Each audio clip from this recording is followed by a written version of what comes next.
2012 онд Монгол Казахстаны хамтарсан археологийн судалгааны ангийнхан Монгол улсын нутаг Булган аймгийн Баяннуур сумын нутгаас улаан кремийн шорон бомбын хэмжээ дурсгалыг анх олон нэвтрүүлэн олж малтлах судалгаа хийсэн байдаг. За энэхүү малтлах судалгааны үр дүнд 7 дугаар зууны сүүлүед холбогдох эртний нүүдэлчдийн гунханд оршуулгын дурсгал илэрсэн бөгөөд гунханд оршуулгаас 30 орчим дүрслэл бүхий томоохон хэмжээний бүтэн хэмжээний ханын зурагтай ийм бомбны дурсгал олдсон байна. Гунханд булчнаас нийтдээ 30 гаруй дүрслэл бүхий бүтэн хэмжээний зураг олдсон бөгөөд гунхны хонглын нийт урт нь 43 м урттай.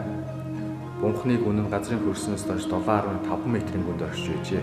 Ингээд бунхан болоод бунхны үд өвчнөх дүрслэлүүд нь нийтдээ 24 хүн, цагаан бар 1, хөх луу 1, эмээл газаартай амир 2, нохой 1, туг далба 2, саглагар мод бүхий дүрслэл 7 дүрсэлсэн байна. Эдгээр дүрслэлүүдээс хамгийн анхны дүрслэл буюу үүдний баруун талын ханамд цагаан барын дүрслэлийг том хэмжээгээр дүрсэлж өгсөн.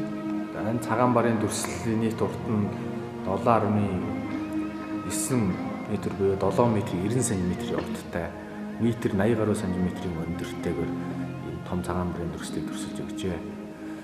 Энэ цагаан барын дүрслэл нь одоогийн судалгааны хэрэглэгдэхүүнээс үзэхэд Хятад, Япон, Солонгост олдоод байгаа бунханд булсны ханын зургаас олдсон хамгийн том хэмжээтэй зурагдсан цагаан барын дүрслэл бөгөөд хамгийн том урт хэмжээний дүрслэлсэн ийм дүрслэл юм аа. За цагаан бар нь бол уран хумстай, нарийн урт бие болон нарийн урт сүүлтэй, үүлэндээ бүр дүүлж яваа мэтээр дүрслэгдсэн бөгөөд хүзүүндээ гал бадарсан зүйлдтэйгээр дүрсэлж өгсөн. За дөрвөн хөлийн доогуур үйл хөлрүүлэн догшин байдлаар маш сүрлэг байдлаар дүрсэлж өгсөн ийм дүрслэл юм аа.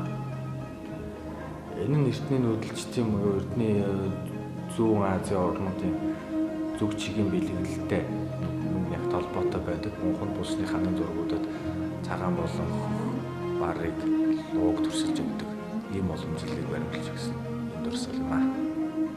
За баруун ханан дүрслэгдсэн цагаан барын араас 4 хүн зуруулан зогсоо байдлаар дүрслэлсэн дүрслэл байдаг. Энэхүү 4 хүний голд нь 3 ширхэг тугийг дүрсэлж өгсөн бөгөөд туг бүр нь 2 салаалсан амирсан хилтэй. Хүмүүсийн дээл дүрслэлийг бүрэн болон хөх улаан өнгийн удгаар өнг ялхан бодсон бөгөөд урт нарийн төрүүтэй гуталтай, гараан цээжинд авсан залбирч мөргсөн байдалтайгаар дүрсэлж өгсөн. Эдгээр дүрслэлүүдээс туг залбандаа 8 мөргөн залбирч байгаа хүмүүсийн дүрслэл бөгөөд хамгийн хойдол буюу 4 түвшний дүрслэлүүд алслалыг харуулсан бөгөөд иргэдэв багтай хүмүүсийг туг талбаанаас нэлээд зайтайгаар сүслэн мөргөж залбирч байгаа байдлаар дүрсэлж өгсөн ийм дүрслэлүүд харагдаж байна. Хүмүүсийн дүр дүрслэл нүүр царайны хувьд хоорондоо нэг зүйлээр давхцаагүй бөгөөд бүгд өөр өөр хүмүүсийг дүрсэлж өгсөн тухайн үеийн бодит хүний дүрслэлийг дүрсэлж өгсөн гэдгийг бас давхар харуулж байна. Энэхүү нийт ханын зурагт байгаа дүрслэлүүдийг сайтрын ажиглал хоёр зураач оролцсон. За хүмүүс бол хэлэхэр өргөн дээлтэй бөгөөд дээлийг гадуур олон салаа агсраг бүстэйгээр дүрсэлсэн.